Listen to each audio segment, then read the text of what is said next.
Nah, uh, yang ditanya oleh si Arina tadi itu sebetulnya ada di ini dia, corroborating information. Nah, corroborating information itu kalau di catatan kita yang ada di modul itu namanya ada minutes of meetings misalnya itu ya. Atau hasil wawancara dari staff itu atau personal kunci. Nah, itu yang dimaksud sama minutes of meetings.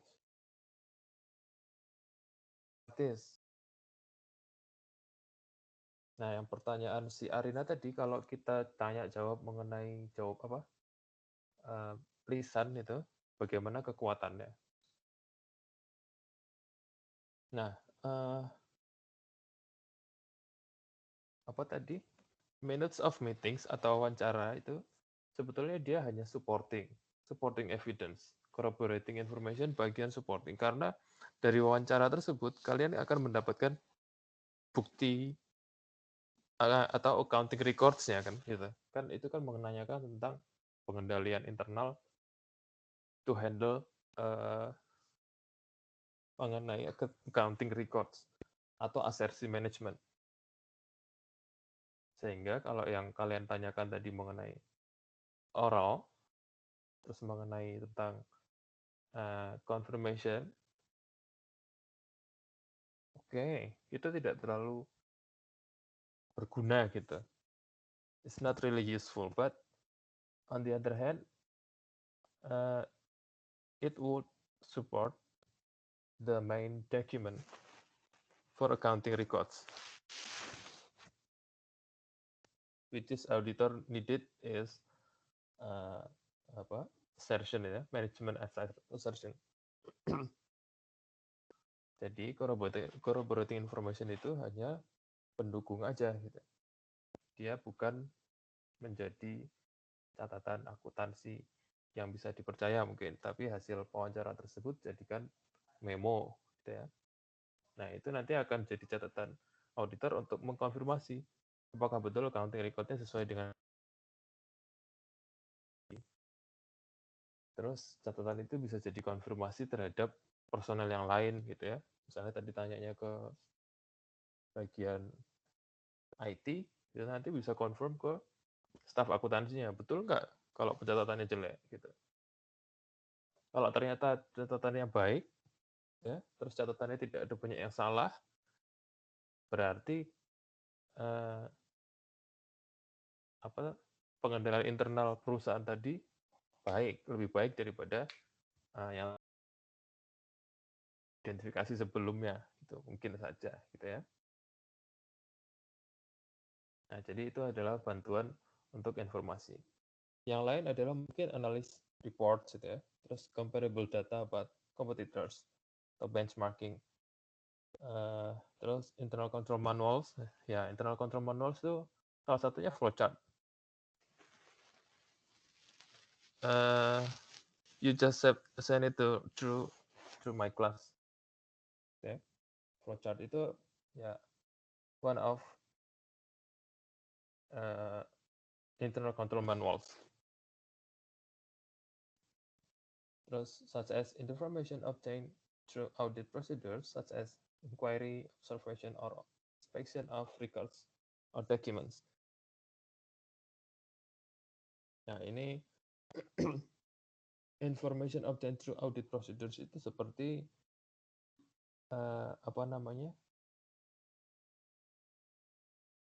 permintaan data-data inquiry. Inquiry itu apa sih? Kayak misalnya daftar aset gitu ya. Terus ada daftar piutang gitu ya. Terus daftar apa lagi?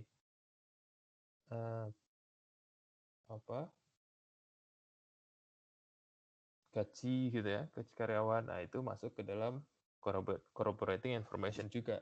Bagian other information namanya information obtained through audit procedure gitu ya. Such as inquiry tadi. Terus berikutnya ada information developed by the auditor that permits the auditor to reach a conclusion through valid logical reasoning.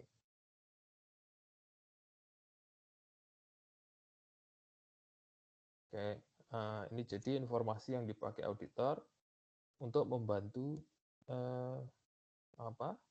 membantu auditor dalam menemukan pengendalian yang dimaksudkan oleh manajemen, ya.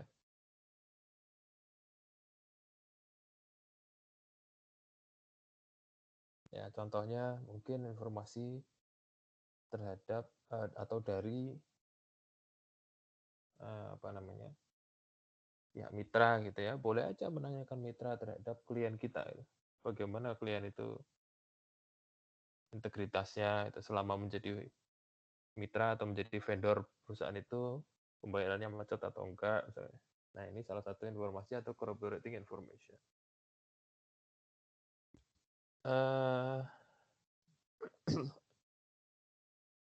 Apakah jawaban saya cukup membantu Arina atau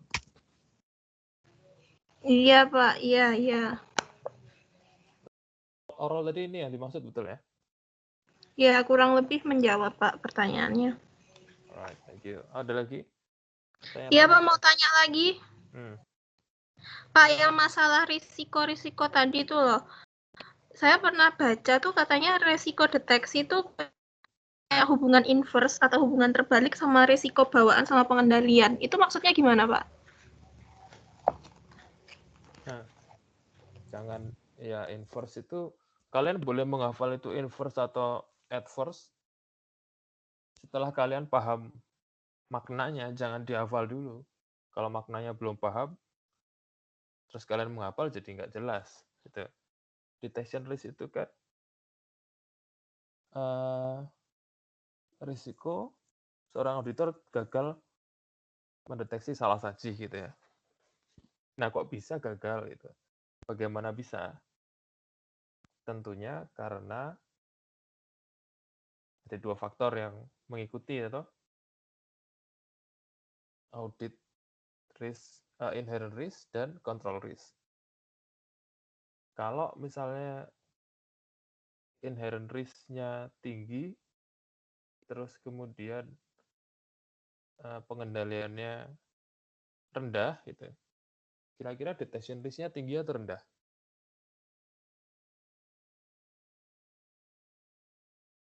Otomatis kan ya, detection risk-nya jadi rendah. Kemampuan auditor untuk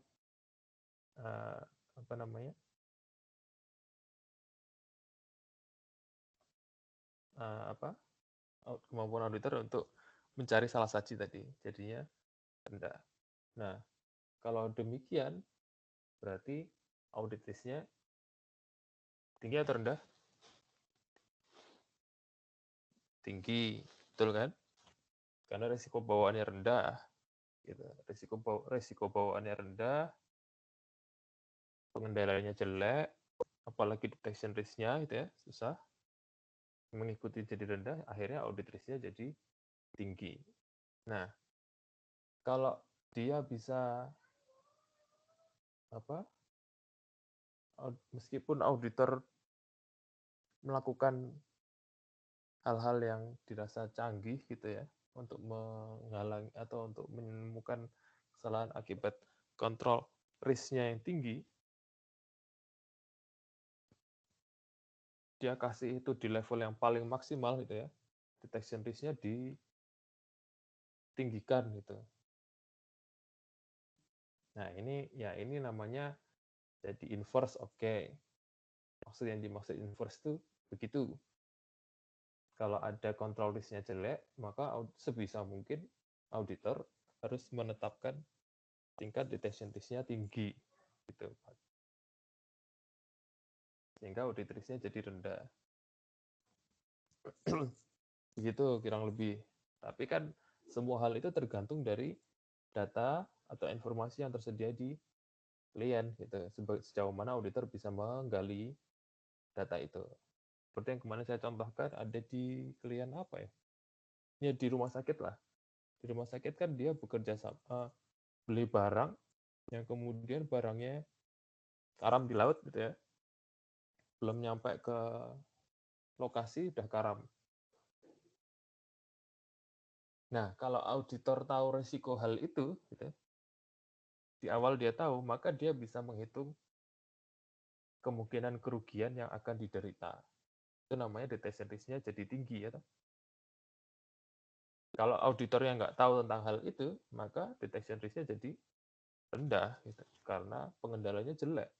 Menggunakan mitra tadi tiba-tiba barangnya jatuh. Lah siapa? Apakah kliennya mau ikut berenang menyelamatkan barangnya? Kan nggak bisa itu ya. Gitu. Nah, itu bisa dibilang mungkin jadi inherent risk ya. Padahal itu bisa jadi ya pengendalian juga. Gitulah kurang lebihnya guys. Kalau untuk going concern jadinya dia di inherent risk gitu. Jangan salah mengartikan ya. Begitu Arina. Oh iya Pak, makasih Pak. Ya sama-sama. Ada lagi yang lain? Pak, saya mau nanya Monggo. yang mengenai kontrol activities, Pak. Pengendalian aktivitas di bagian itu internal. Oke, chapter Bab 10, Pak.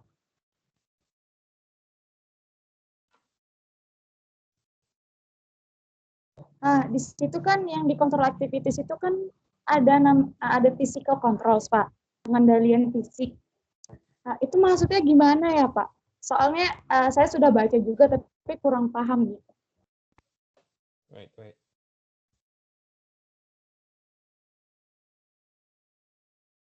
Pertanyaanmu tadi di mana? Pertanyaannya ada di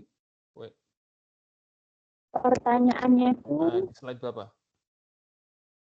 20. Kalau di saya 20, Pak.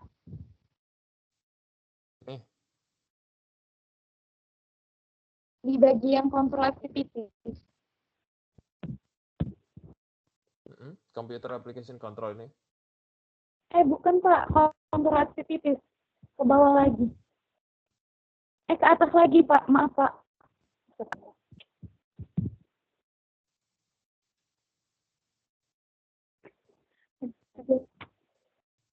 Ini.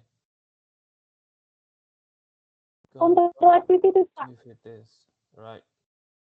This one. Bawah lagi. Bawah lagi Pak. Bawah lagi. Bawah lagi. Nah itu Pak, physical control. Right. Wait. Saya buka dulu bukunya.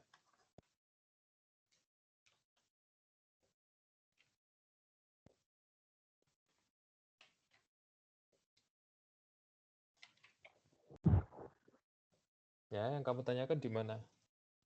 Maksudnya physical controls itu gimana ya Pak?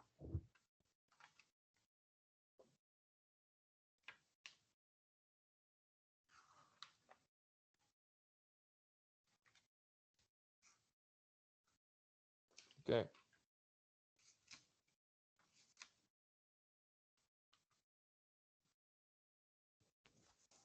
Ya, physical control itu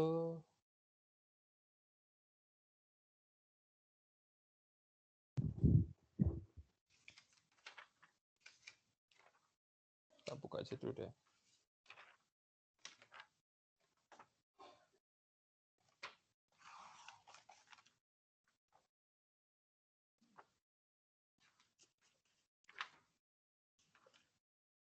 Physical control are concerned with limiting the following two types of access to asset and important records.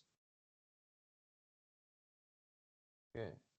First one is direct physical access, and the second indirect access through the preparation of processing of documents such as sales orders or disbursement vouchers that authorize the use or disposition of assets.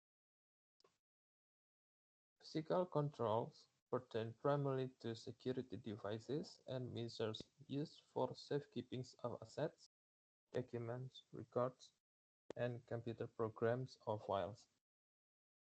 Security devices include on-site safeguards, such as fireproof safes and locked storerooms, and oversight safeguards, such as bank deposit vaults and certified public warehouse. Security measures also including limiting access to storage areas to authorized personnel. Such control reduce the risk of theft and are thus relevant in assessing control risks for existence or occurrence assertion. Okay.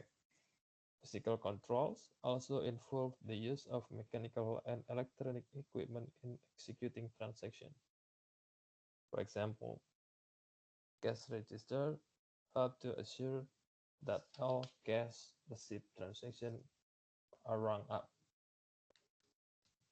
and they provide logged in summarize of daily receipts. Such control are relevant in assessing control risk for completeness assertions. Okay. When IT equipment is used, access to the computer records, data files, and programs should be restricted to authorized personnel. The use of password, keys, identification badges provides means of controlling access.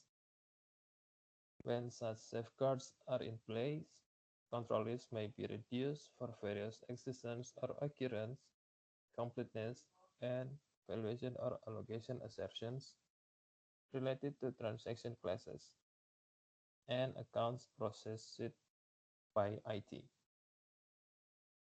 Finally, physical control activities include periodic counts of assets and comparison with amounts shown on control records.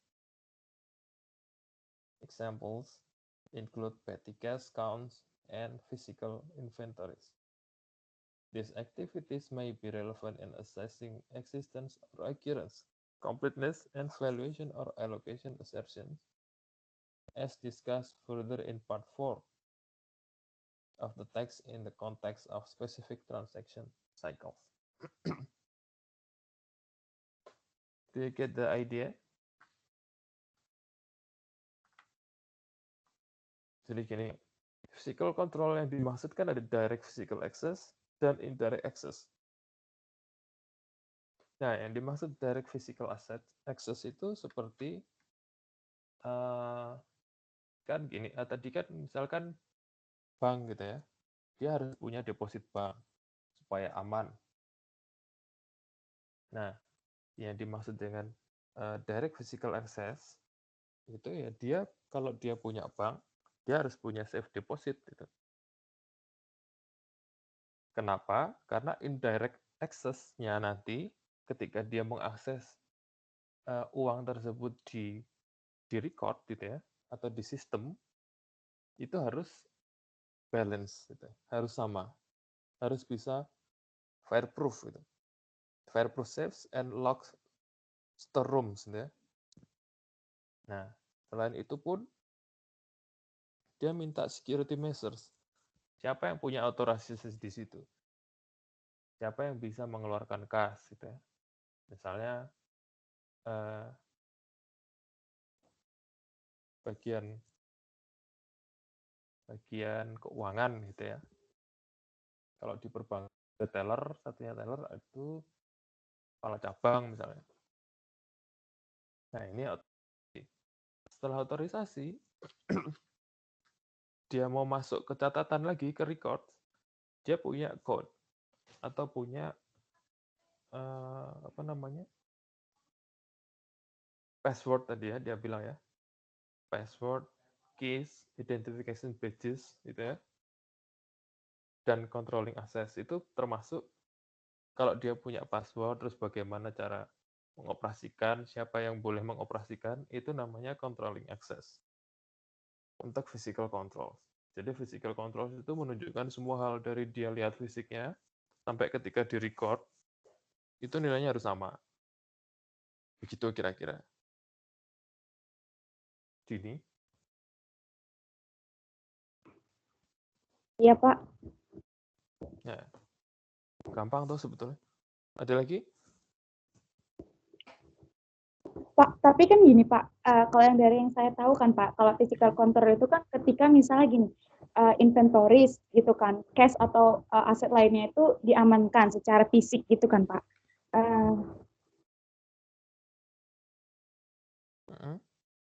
Terus dari yang Bapak jelaskan tadi, saya belum dapat poinnya gitu Pak.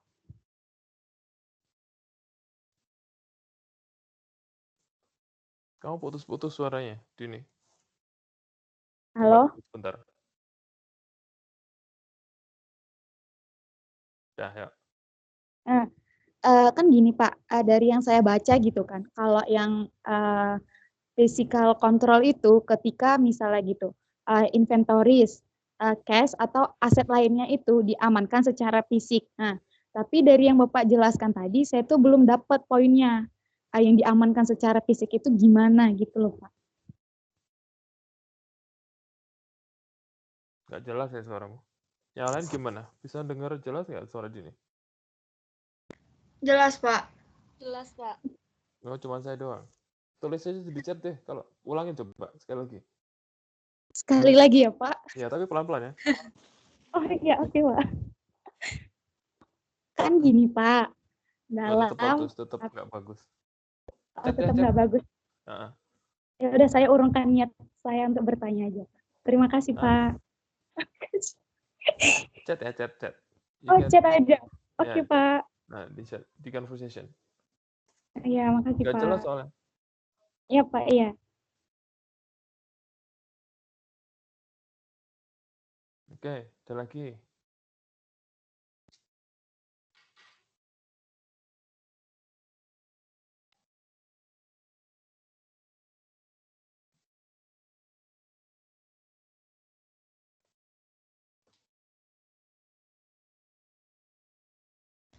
Pak, mau nanya. Ya, who is this? Farah, Pak. Oke, udah makan belum Farah? Kamu kok lemas itu ya? Udah, Pak.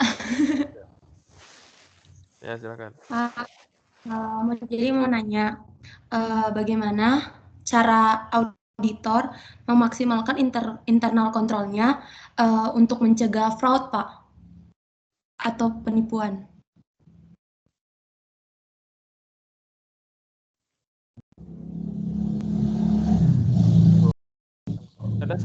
Ada dua hal yang salah di sini ya. Satu, Farah, auditor itu tidak punya tugas untuk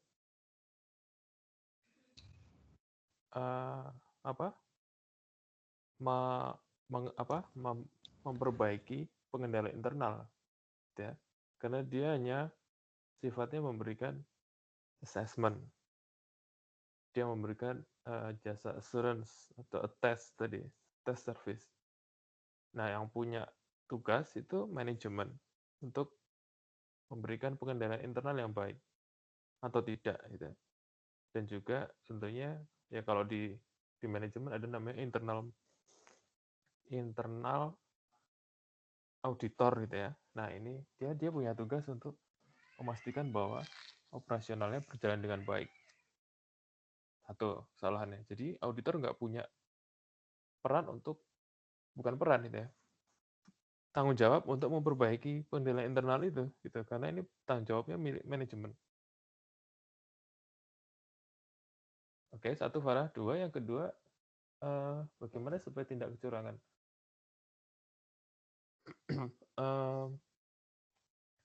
Ya apalagi kecurangan itu ya. Kan auditor tugasnya hanya memeriksa apakah sesuai standar atau belum. Kalau dia memberikan statement asersi itu sudah sesuai dengan apa yang tercantum dalam laporan keuangan, itu sesuai dengan bukti fisik maupun bukti transaction tadi, evidence ya, berdasarkan kolaboratif, kemudian accounting records gitu ya. Kalau itu semua sudah sesuai, dan satu lagi dia tidak menyimpang dari standar akuntansi keuangan, selesai pekerjaan auditor. Jadi bukan berarti dia harus mencari atau memperbaiki kecurangan atau mencari-cari kecurangan. Gitu. Namun, kalau kamu bertanya tentang pengendalian internal, apa yang bisa dilakukan auditor? Itu ya, bukan tugasnya auditor untuk mencari pengendalian internal. Tapi auditor punya tugas untuk menggali pengetahuan internal si klien gitu. Memastikan pengendalian internalnya itu baik gitu. Memastikan baik itu supaya auditor bisa memberikan detection risk yang tinggi gitu ya. Kalau pengendaliannya internal, maka ya udah detection risk-nya pasti rendah itu, nggak perlu ribet, auditor bisa memastikan kalau opini atau laporan keuangannya baik. Nah, kalau itu terjadi, maka kecurangannya bisa diminimalisir. Nah, terus apa lagi yang ditanya jadinya? Farah, menjawab nggak pertanyaanmu? Udah Pak, udah paham. Soalnya Pak dari kemarin belum terlalu ini buat paham Pak, makanya nanya. Baik, konfirmasi ya, baik, baik. Thank you. Ya, itu yang perlu saya Iya konfirmasi. Pak, makasih. Ini saya baca. Makasih. Ya, sama-sama, Farah. Saya baca punya Adi nih. Punya Cantika. Tuh. Seperti yang saya ketahui, di physical control itu terjadi ketika inventory atau cash atau aset lainnya itu diamankan secara fisik. Kalau dari yang Bapak jelaskan, saya belum dapat poinnya yang berhubungan dengan pertanyaan saya. Kemungkinan apakah saya yang salah persepsi atau saya kurang paham? Oke. Ya. Tadi kan saya bilang misalnya apa sih? Kas itu ya. Uang transfer dari apa namanya? Dari pelanggan di rumah sakit aja deh, dari pelanggan. Bagaimana memastikan bahwa uang tersebut itu bisa masuk ke dalam laporan keuangan gitu, Din. Siapa Cantika? Supaya dia bisa tercatat dalam laporan keuangan sesuai dengan nilainya yang ada di tangan gitu. Kan uangnya kelihatan ya, fisikal ya. Jadi dia harus diamankan secara fisik. Baik, betul. Caranya gimana gitu pertanyaannya. Nah, caranya diamankan secara fisik ya dibawa Pak kemana atau dibikinkan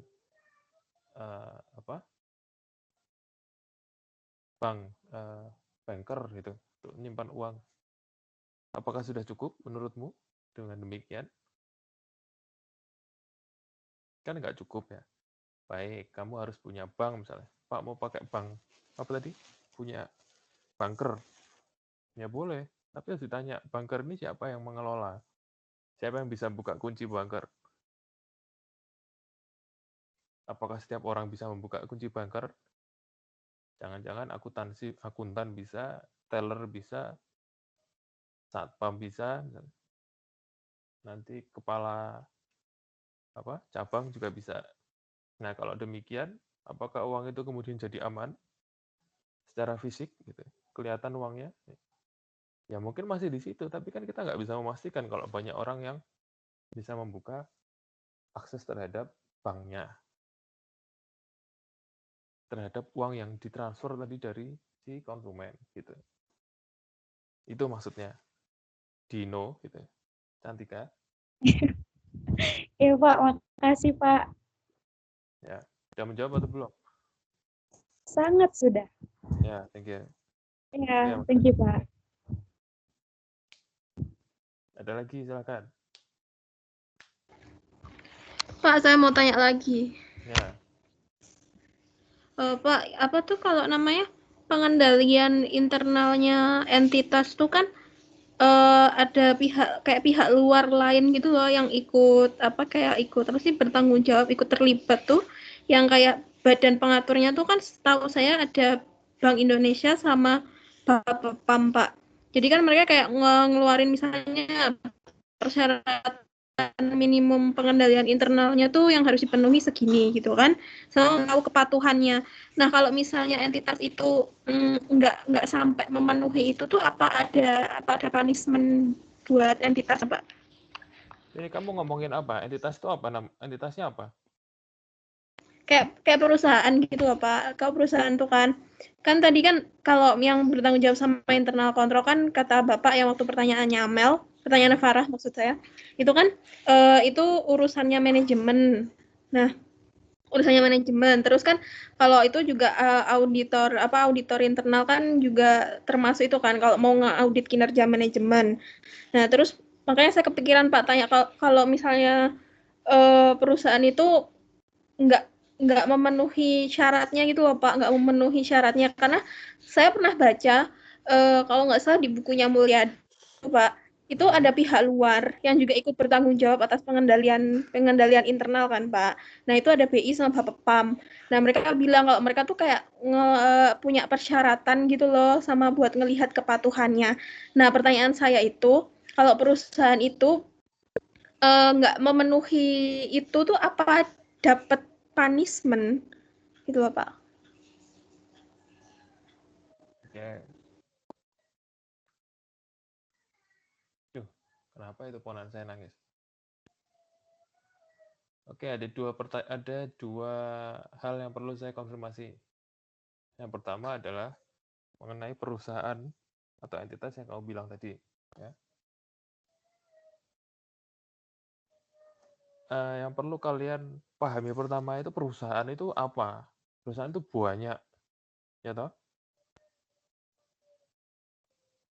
Ada bank, ada Indomaret itu retail, nanti manufaktur ada yang bikin apa? Perusahaan kapas misalnya itu manufaktur. Terus ada bank gitu, ya. Ini kita nggak usah bayangin yang ada di pasar modal. Tadi kan kamu bahas tentang Bapepam dan BI, itu beda hal lagi. Kalau perusahaan itu hanya ada di lokal, tapi dia nggak sampai go public di pasar modal, apakah dia menggunakan persyaratan BI dan Bapepam? Tidak, ya, tidak semuanya. Hanya bank yang pakai beberapa prosedur yang harus dipenuhi oleh peraturan atau kebijakan banknya. Itu. Jadi perusahaan yang kamu bicarakan tadi itu tolong dijelaskan, harus dipahami lebih jelas tentang lingkungan pengendalian bisnis itu. Lingkungan pengendalian itu maksudnya tadi itu, dia itu bank. Jadi pengendaliannya terhadap peraturan-peraturan bank. Kalau dia manufaktur, ya mungkin dia tidak berurusan banyak dengan bank gitu. Ya hanya sebatas dengan hutang gitu ya.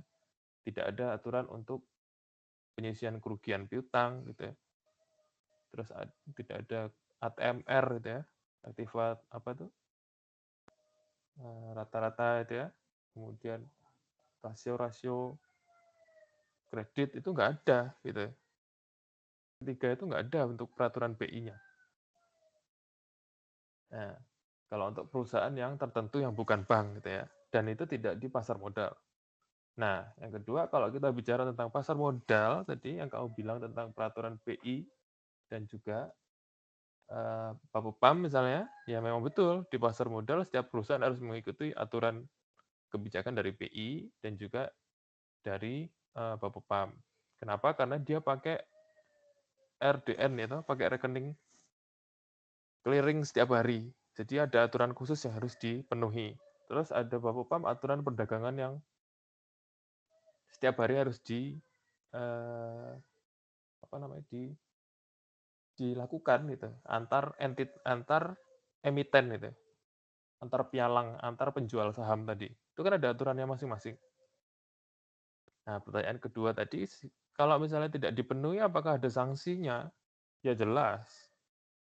Itu ada aturan satu dengan yang lainnya. Kalau yang satu ikutin aturan, yang satu enggak, ya tentu ada punishment, ada denda, ya, ada mungkin pembekuan itu. Ada mungkin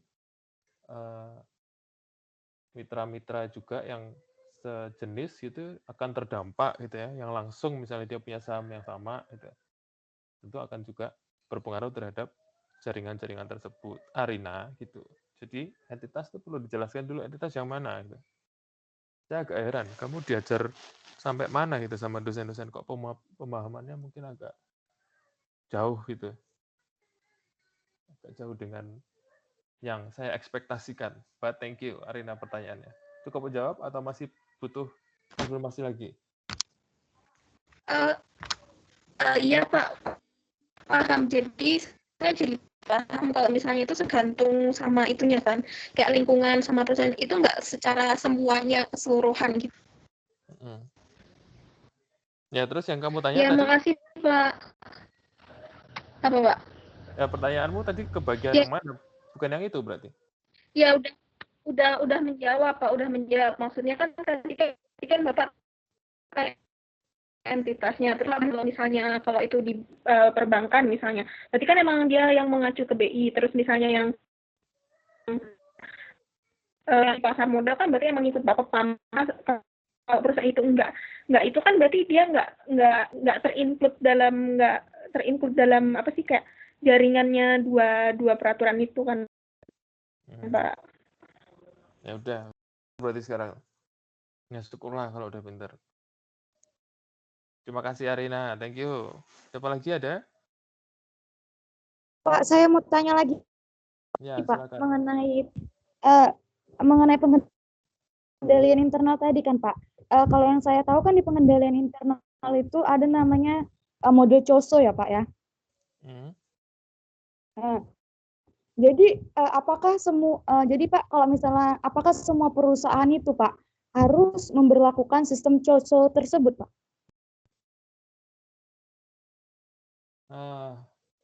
COSO itu framework. Apa namanya? Framework itu apa ya? Kerangka gitu. Kerangka konseptual. Yang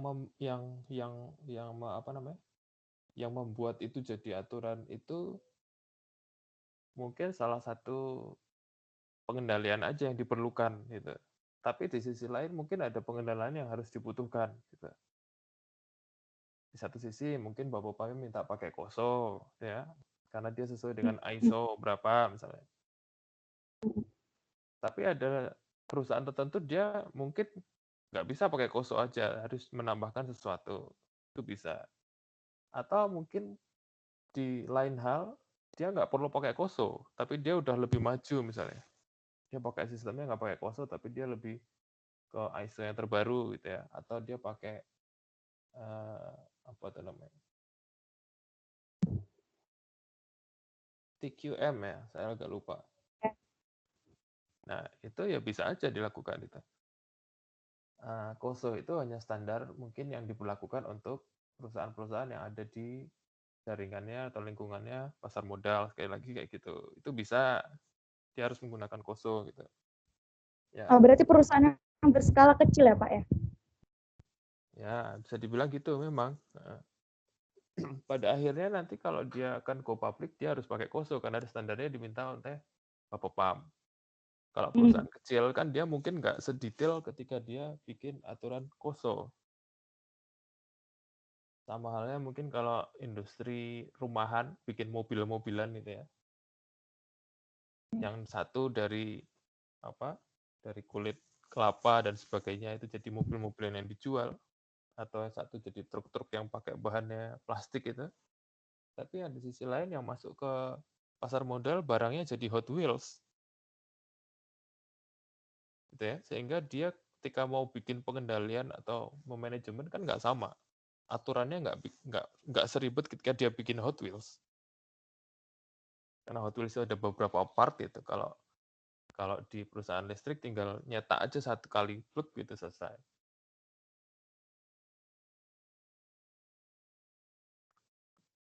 Gitu, Cantika. Iya, oke Pak. Makasih, Pak. Yes. You're welcome. Ada lagi? Cuman ada Dini dan Arin yang suka nanya. Yang lain kemana nih? Mafira. Bella, kamu udah ada lagi belum, Bel? Udah, Pak. Mau tanya sesuatu? Oh iya, saya mau tanya. Ya. Tentang risk assessment. Oke. Kalau misalnya dari pihak dia nggak bisa prevent risk, itu apa yang akan terjadi selanjutnya, Pak? Oke. Kalau dia perusahaan ternyata tidak bisa kasih penjelasan mengenai risikonya gitu ya. Iya. Ya, berikan temuan gitu. Berarti itu satu hal yang salah posting. Gitu. Mungkin dia karena kekeliruan, karena salah posting, atau dia memang kesalahan pencatatan gitu ya, atau dia standarnya tidak betul, tidak sesuai dengan aturan SAK misalnya, gitu. Terus bikin judgement. Nah, judgement-nya itu kalau itu signifikan atau dia itu baik material gitu ya. Material kan ada standarnya itu tadi, tolerable misstatement, kemudian ada acceptable gitu ya. Nah, kalau itu ada di atas tingkat materialitas gitu ya, yang katakanlah saringannya tadi itu, ya itu perlu dikeluarkan jadi temuan. Kemudian dia bisa akan merubah ke opini gitu ya, dengan modifikasian. Akhirnya karena ada satu hal yang tidak lengkap, maka dia perlu opini modifikasian. Gitu. Sejauh tidak mengganggu going concern gitu ya, atau keberlangsungan usaha. Tapi kalau ternyata kasusnya berat gitu, terus kemudian pengendalian internalnya tidak ada gitu ya, tidak bisa dijalankan, atau ada pembatasan terhadap lingkup audit, ya itu auditor bisa ngasih yang ekstrim gitu ya, tidak memberi pendapat atau tidak wajar. Tidak wajar itu artinya dia tidak punya apa-apa, ya. Tidak bisa menunjukkan pengendalian dari temuan tadi, gitu ya. Tindakan preventifnya tidak jalan, gitu, dan itu material terhadap semua laporan keuangan, ya tidak wajar keluarnya. Gitu, Bel. Berarti orang auditor tuh harus benar-benar kuasai itu ya, Pak, yang itu pengendalian internal gitu-gitu. Yes, ya betul. Oke, makasih, Pak. Ya, harusnya menguasai akuntan kan, karena itu asesnya akuntan. Auditor kan hanya membantu beberapa hal yang mungkin terlewat gitu. Yang tidak sesuai dengan standar gitu. Terus ditanya, oh ini harusnya demikian gitu. Terus kalau dia bisa justifikasi, kemudian dia kasih reklas gitu ya, atau dia ganti record itu jadi yang betul, ya sepanjang going concern dan tidak mengganggu jalannya akun tertentu yang terdampak tadi, ya nggak masalah gitu. Maka itu berarti risk responnya baik gitu ya. Dari yang besar risikonya jadi risiko yang kecil. Gitu, Bel. Memang agak susah, kita nggak bisa idealis kan. Loh kan Pak, transaksinya udah berjalan di bulan Februari, masa di-adjust-nya di bulan Februari gitu. Kan nilai yang lain berubah gitu. Ya demikian memang kalau by system ya sistemnya akan mengikuti gitu kan ya katanya. Padahal kan bisa jadi mungkin akun yang lain terdampak akan berpengaruh gitu. Nah, kembali lagi signifikan atau enggak. Itu kira-kira kecurangan atau kekeliruan gitu. Gitu, Bel. Oke, Pak. Makasih. Yes. Masih ada pertanyaan? Saya, Pak. Yes. Who is you? Makfira, Pak. Ya. Tentang materi presentasi saya, Pak, chapter 10. Nah, Saya bukain ya. Sebenarnya ini sih, Pak, pertanyaannya klasik. Sebenarnya sepenting apa, Pak, sistem pengendalian internal itu buat perusahaan? Apakah kalau misalnya perusahaan itu sudah memiliki sistem pengendalian, apakah performa perusahaan itu menjadi lebih optimal untuk mencapai goals-nya atau tidak? Jadi sepenting apa Pak sebenarnya sistem pengendalian internal ini?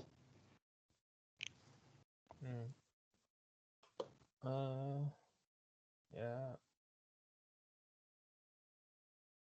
saya jawabnya mulai dari mana ya?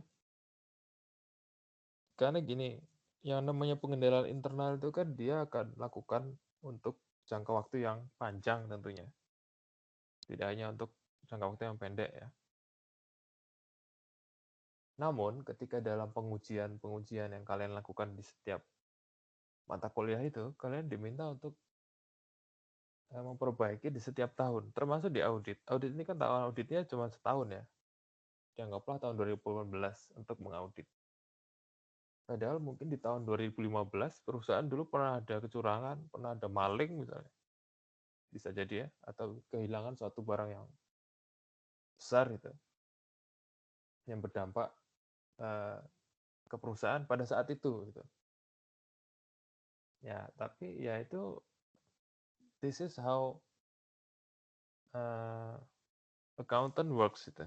Kita hanya bisa berbicara mengenai hal-hal yang ada di di depan kita kasusnya. Terus tadi kalau kamu tanya tentang internal auditor itu seberapa penting, semakin sering dia melakukan kekeliruan, error pada tahun yang tertentu tadi, maka kemungkinan untuk tahun-tahun berikutnya atau sebelumnya mungkin juga akan hal yang sama. Juga besar, kan demikian. Nah, ini yang dicegah seharusnya oleh auditor agar tidak terlalu besar, tidak terlalu describe, tidak terlalu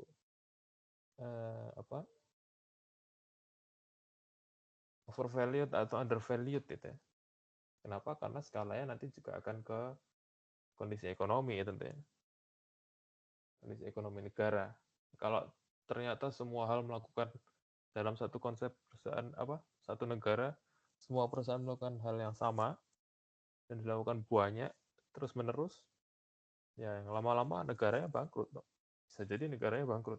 Kalau negaranya bangkrut, kita mau tinggal di mana? Mau merdeka lagi? Nggak usah ada negara Indonesia atau mau dijajah lagi? Misalnya, kan tidak ya. Nah, sehingga ya karena kita berbicara di ekonomi dan economics and business gitu ya. Ya jadi kita harus paham situasi itu. Itu Mafira mungkin. Menjawab atau tidak ya?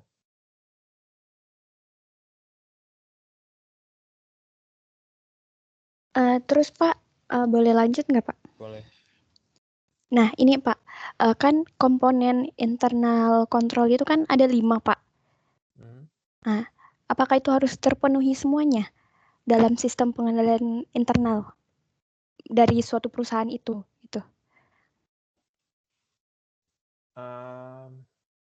Yes, harus terpenuhi semua. Nah ini agak susah sih pertanyaan. Ya atau tidak? Ya itu sebetulnya kan satu hal yang tidak bisa terpisah ya kalau dibilang complementary satu dengan yang lain berkaitan. Nah, kalau dibilang harus 5 atau tidak, ya enggak gitu. Enggaknya kenapa? Pada tahun ini kita belum menemukan masalah yang baru gitu. Nanti kalau di tahun berikutnya kemudian ada masalah yang harus dikemukakan untuk perbaikan sistem tadi, mungkin jadi 6 kosonya. Ada satu tambahan instruksi yang harus dipenuhi oleh perusahaan. Atau berikutnya mungkin jadi 7. Karena kegagalan pemahaman terhadap lingkungan tadi ya, terhadap business entities, business operation itu terus menerus akan terjadi kalau selama kita bilang mungkin basic knowledge untuk mengembangkan tersebut tidak on the track gitu ya. Jadi nggak masalah mau pakai Koso, mau pakai SQL dan yang lain-lain itu nggak ngaruh kalau selama bisnisnya sendiri susah dikendalikan. Gitu. Kurang lebih demikian. Nah, untuk kasus yang kalian hadapi saat ini KOSO itu ya, yang sedang hits di tahun ini, ya memang standar yang bisa ditemukan saat ini hanya KOSO. Yang diperlukan gitu. Ya mungkin di berbagai negara lain nggak sama, nggak perlu KOSO. Nah, di Jerman, ya mungkin dia punya standar sendiri. Di Amerika mungkin udah obsolete, udah nggak berlaku lagi KOSO. Dia udah pakai yang terbaru lagi. Gitu.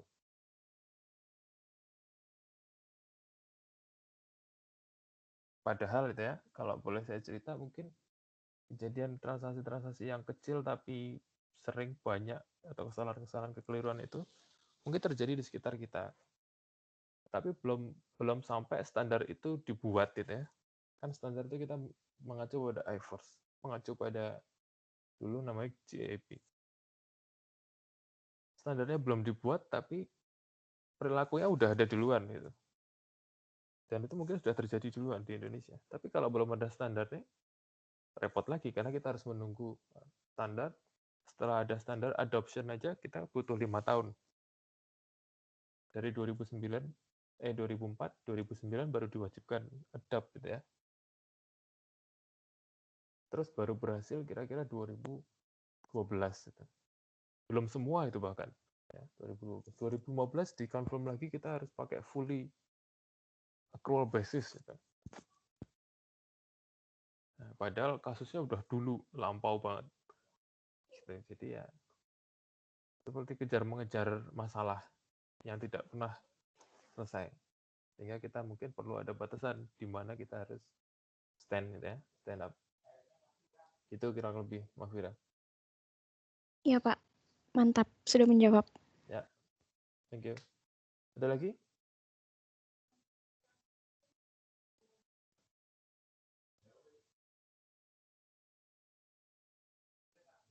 Ada. Ya wes. Kita off dulu ya, kita istirahat deh.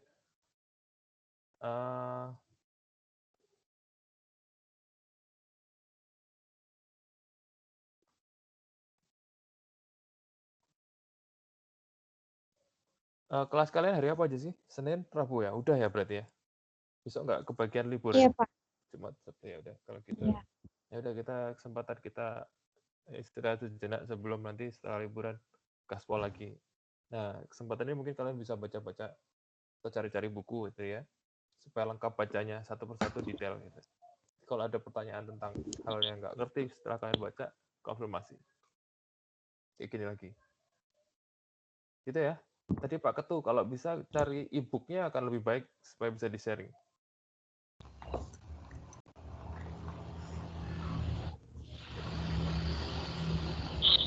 Alright. Baik, Pak, siap. Ada lagi, Kak? Farah mau nanya lagi? Enggak, Pak. Enggak, oke. Kalau nggak ada, udah. Saya cukupkan sekian ya. Kita tutup pertemuan sore hari ini dengan membaca hamdalah bersama-sama. Alhamdulillahirrabbilalamin. Terima kasih atas pertanyaannya dan partisipasinya. Jika